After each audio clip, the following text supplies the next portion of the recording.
Hello and welcome to the Authority of Love. I'm your host Greg Williams, and I'm excited, and as always with our great guests, a little bummed to welcome back Rebekah Perryman, wife, mom, friend, counselor, etc., and executive director, Lane of Roses, for our final day this week. Now, I know you've been blessed, and we've had a lot of fun, right, Rebekah? Yes. We've had fun. Good. Okay. Yes. Okay.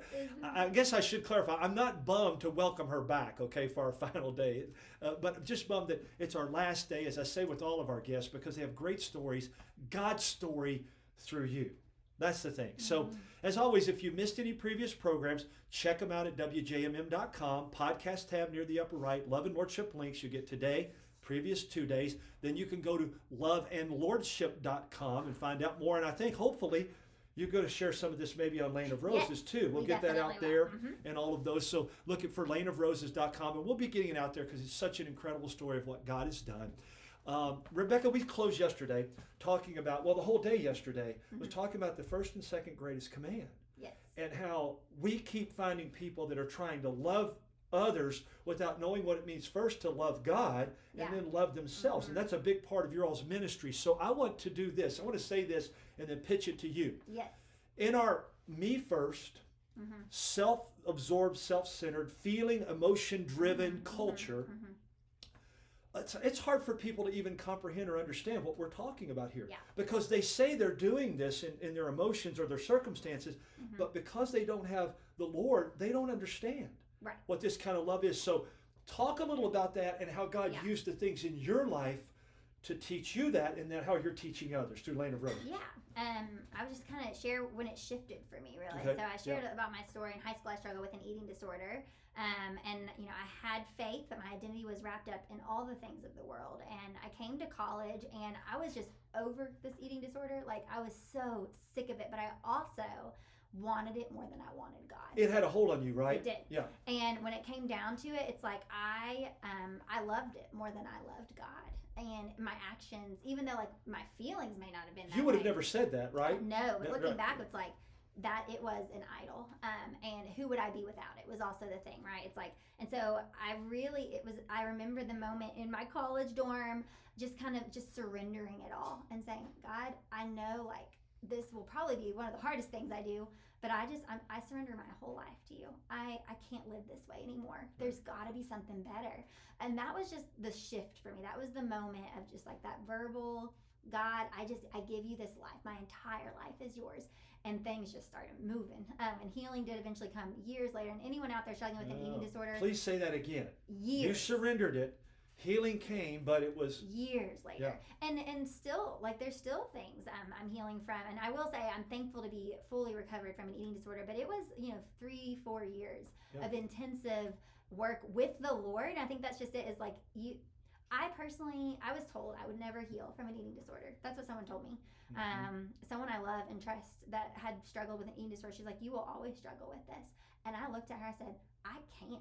That can't be my story. And that's what I told God. And I think eating disorders and any kind of addictive behavior outside of God, it is probably impossible to truly. Well, they're strongholds. Yeah. And we have, as Oswald Chambers says, the reason that they have control over you is because somewhere back in the past you willingly submitted to them. Yes. And which speaks to how we're supposed to also willingly submit to the Lord. Yes. Yeah.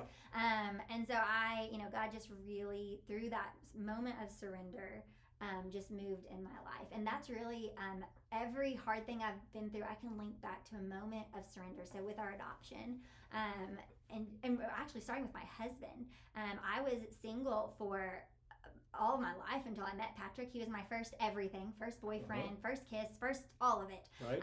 And a lot of that came from just some bad theology from the church. I'm not gonna lie, and being raised in just kind of like I feared having a boyfriend because I feared I would be a bad girl. Right. Which is that's not super great. But God did protect me from hurt. Well, we motivate by fear rather than love, oftentimes, right? And that is definitely, and it happened. I can remember the memory, Sunday school, where it all stems from. But all good. God brought me Patrick. And really that also was from a moment of surrender, and just realizing like I was miserable being single. And I tell people this, people say, once you're content being single, they'll come. And I'm like, no, I was never content being single. I wasn't. And it's because I desired to be married, and God put that desire there. But he started in the garden with a marriage, so yes. it's pretty strong. Yes. Right? Yeah. And he just brought me to a moment one day where he's like, Rebekah, you are worth waiting for. People will tell that to you when you're single. You're so worth waiting for. And that's beautiful. But really God was like, you are worth waiting for, but so is he. Like, your husband is worth waiting for. So I need you to just surrender and let me take care of it. Trust and you me. know what? Patrick was worth waiting for. Yes, and I needed to wait for him. And so, like, that is one moment of surrender. With adoption, like, I wanted to be a mom from the moment I can remember. Like, in kindergarten, in our yearbook, it's like, what do you want to be? Everyone else is like a doctor, a teacher. Mine says mom. That's what I wanted to be. Oh, isn't it interesting? Then the journey the Lord led you on, right? And so through adoption and infertility, learning to surrender my motherhood from the moment that I was even starting that journey, right? Like, I think everyone eventually, if you're a believer and you're a mom, you eventually learn somewhere along the way, you got to surrender it, because motherhood's hard. That's the way it works. Anything in this life with the just Lord. Just got to give it up. Yeah. And so really just, from the moment with adoption, like, it was about surrender. And I love telling the story of Nora Lee and how we got her. And I won't be able to share all of it right now, but I share a lot about it on my Instagram. So please go check it out. It's really good. Good story. Yes. But essentially it started with a dream. In the dream, somebody gave me a baby, and her name was Nora with an H. And I wake up, in that dream, it was at my parents' house in Louisville. I wake up, I tell Patrick about this dream. I said, in the dream, her name was Nora, and it was spelled with an H. I said, I don't want to spell it with an H, though. I've always wanted to name my first daughter Nora after my great-grandmother. But as soon as I said, we're not going to spell it that way, it's like the Spirit was like, oh, yes, you are. And I told Patrick, I was like, oh, that was super weird. And he said, sorry. Yes. Yeah. He said, well, you know what H means? Like, when the Bible, when God puts an H in somebody's name, it represents a covenant. And he's like, I feel like God's telling us, like, he is promising us this. So I took that dream originally to be like, oh, we're going to get pregnant, and we're going to have a baby, and we're going to have a daughter. Her name's going to be Nora. And then, through a sequence of crazy events, we felt very called to adoption. So that dream was on January 5th, 2017. And you said earlier, at this time, you didn't even know that infertility was an issue, right? Absolutely not. You just felt led to adopt. Right. Through a sequence of events, yes. Right. And so that dream was January 5th, 2017.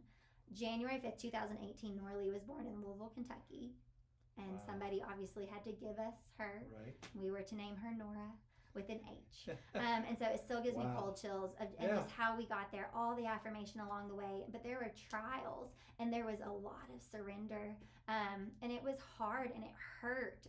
And it was, her birth mom did the most selfish thing she could do for Nora and for us, or selfless. Selfless thing. And I look back at that story, and that woman, she's so strong, and she did what was best for Nora Lee, and what was best for her and her relationship with the Lord. And so it was surrender from us, surrender from her, to God and what he wanted.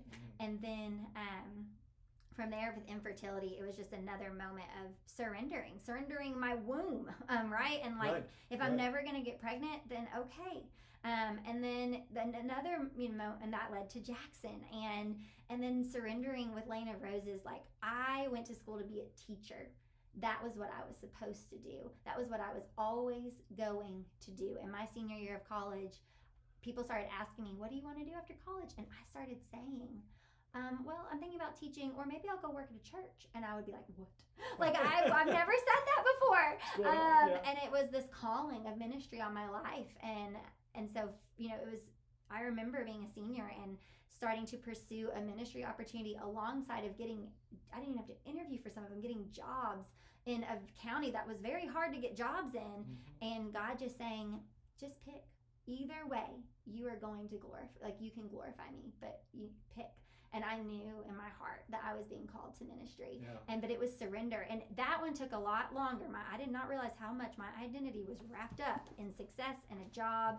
and doing what I felt like I was always told. That's the world's message. Yes. It's very easy to get caught up in it. Yeah. So those are just some little, but I mean, it's daily surrender, right? Like motherhood, leading a staff team, being a wife. Yeah. Moment by moment. Surrender to self.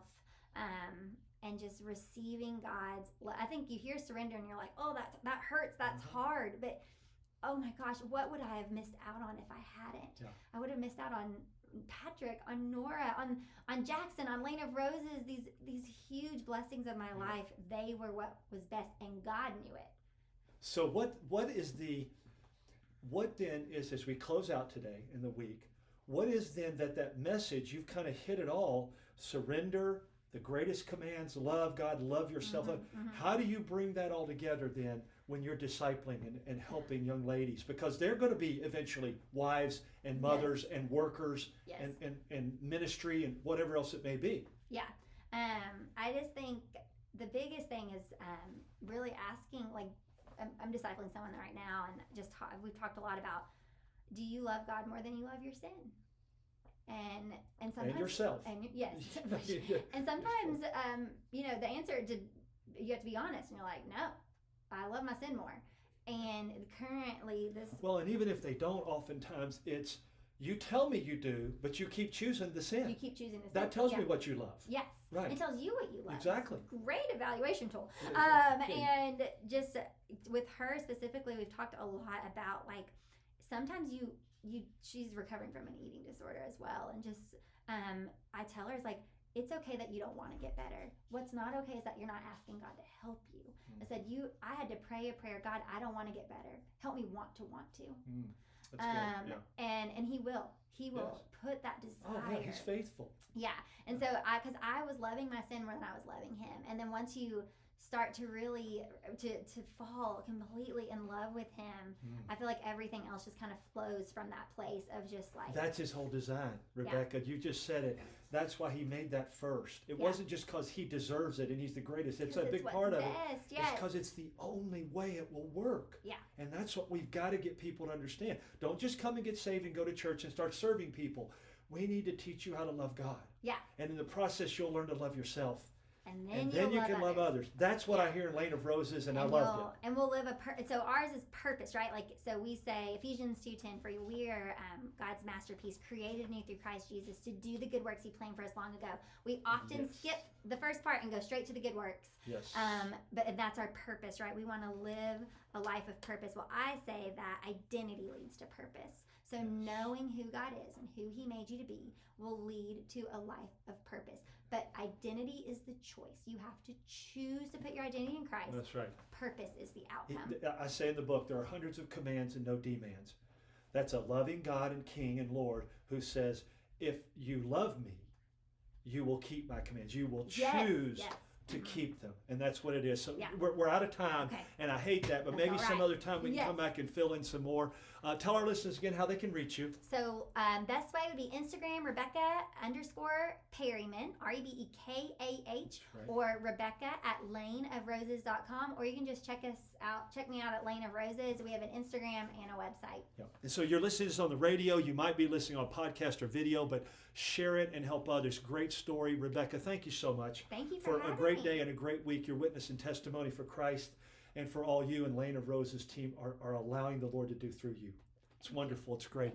Join us again next Monday for more on our walk with Christ as Lord and in his love and lordship. We want to thank our listeners for joining us.